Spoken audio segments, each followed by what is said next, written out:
Let's get real. Welcome to Voice2Change Real Talk by Jane Doe No More, where we get personal with survivors of sexual crimes. Today we will hear from two survivors, Patty Iarachi, a psychotherapist, and Lindsay Gibson, an author, about finding love and romance after trauma. Hi, we are at Jane Doe No More. My name is Patty. And I'm Lindsay. And we are survivors and part of the Jane Doe No More Survivor Speak team. We are here today to talk about how to find romance and love after a sexual crime.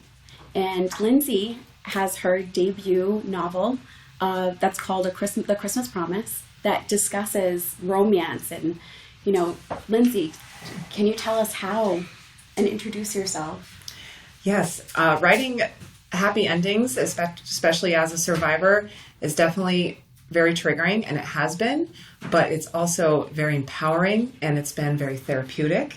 The Christmas Promise is a contemporary romance novel that has a few twists and turns, and also some historical moments that I loved writing about, but the relationship aspect of it was one of the hardest parts to get through, but it does have a happy ending. So, oh, I love happy endings. Yes. So, you want to talk about how you were able to get through as a survivor yourself. What are some things that you could tell individuals that are looking to find love again or feel comfortable in their bodies to write something like this? Well, there's a lot of therapeutic aspects to reading as well. So writing it is one part of it, but reading, I found solace in reading a lot of fiction novels myself when I was going through some of the hardest moments of post-traumatic stress and anxiety.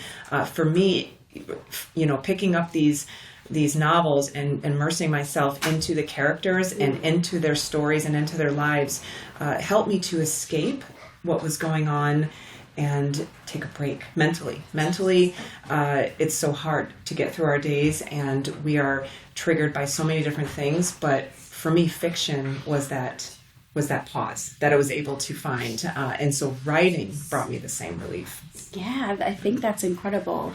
Oftentimes survivors don't know how to even find their voice, right? And writing can be incredibly therapeutic. Reading can be therapeutic. Yeah. And how did you find a way to start? So, you could do an outline of a story, but for me, I just get into it and I just go. And the biggest way that I got through it was being able to say it out loud that I was being triggered. So if I'm writing a love scene, connection between the characters, because it's very clean. It's a clean romance. It's not swoony. But even just holding hands, kissing, things like that could be very triggering. And a lot of times they were. But I had to pause and say, okay, all right, and I'm being triggered right now. Yes. But my empowering moment came when I was able to make a choice on how to navigate my main character through that. And that was that just gave me a lot of strength to be able to have that control, because as a survivor, we don't have control over our past. Yeah, that's so important to remember, as we don't have power over that. Yeah. Being able to overcome it and write about something so intimate. Yeah. And we live in a world where intimacy is frowned upon. Right. We don't talk about it. Mm-hmm. How did you find a way to speak about something so intimate in such a loving way? I think the biggest part, because it's fiction, and I was able to use my character as my therapy. I was able to say it's not me, mm-hmm. and I was able to, her name is Charlotte Moore, so I was able to put myself into her life in a way while I'm writing, because that's what you do when you're reading fiction, mm-hmm. and I was able to be in her world, so to speak, and sort of like that break I was telling you about. Sure. And it gave me hope. It gives me a lot of hope to be able to share these stories and remember that love is still alive.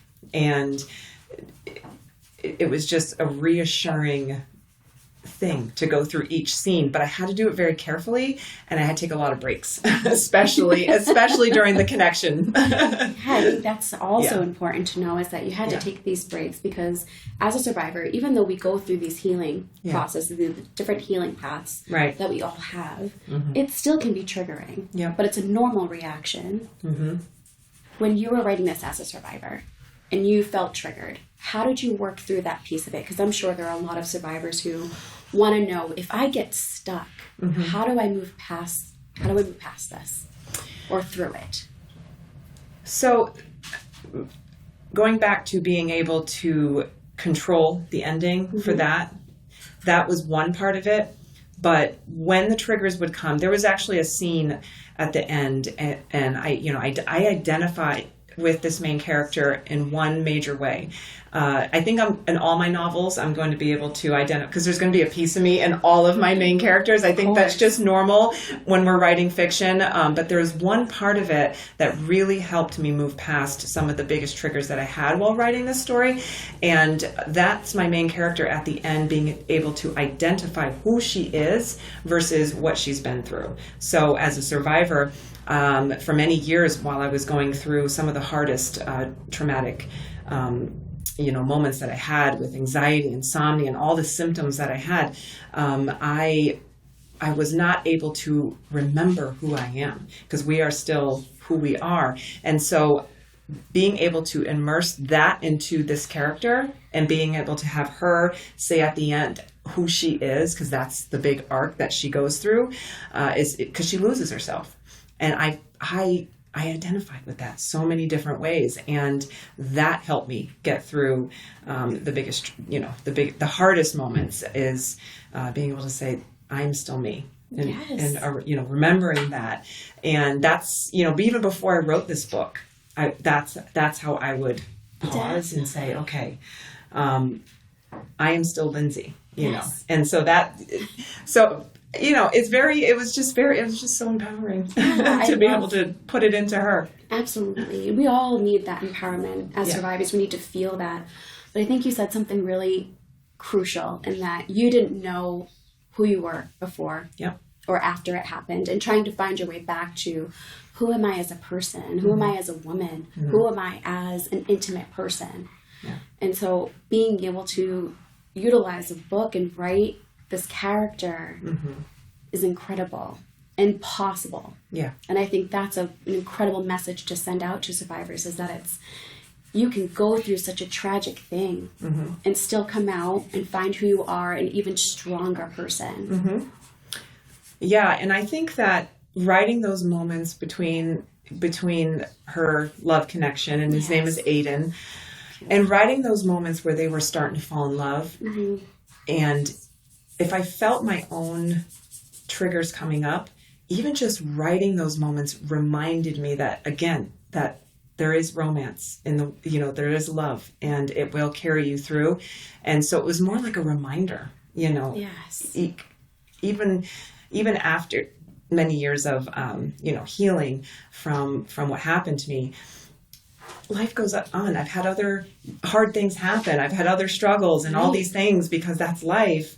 But just having those moments in those scenes, I'm like, okay, all right, we're going to be okay. So it was just a wonderful reminder. It was just a wonderful reminder. Yes. And I feel that when I'm reading other fiction novels too. So I just recently got into fiction, if I'm being honest. Yeah. And I love the aspect of being able to kind of step outside of yourself, put yourself into the character's shoes. And I think being able to do that in a way that says, I can feel more connected to myself, is such a positive thing. And also it gives you other ideas and other avenues and paths when you read these stories. Nonfiction, of course, can help you in many ways. Absolutely. But nonfiction can be very, like matter of fact. Yes, or, steps. And sometimes it's like, okay, that's great. Yeah. But fiction can give you those steps in a very different way. Absolutely. And so a lot of people underutilize fiction, and when it comes to helping your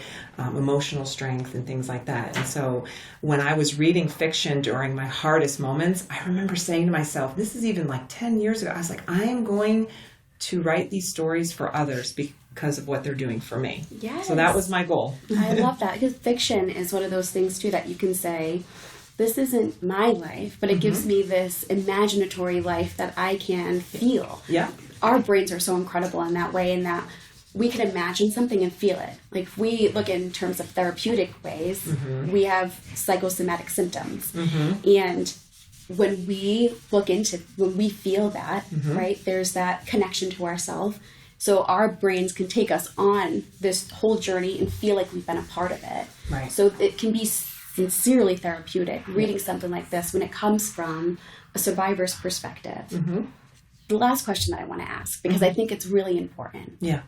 We lose our sense of connection when we experience any kind of sexual crimes, trauma.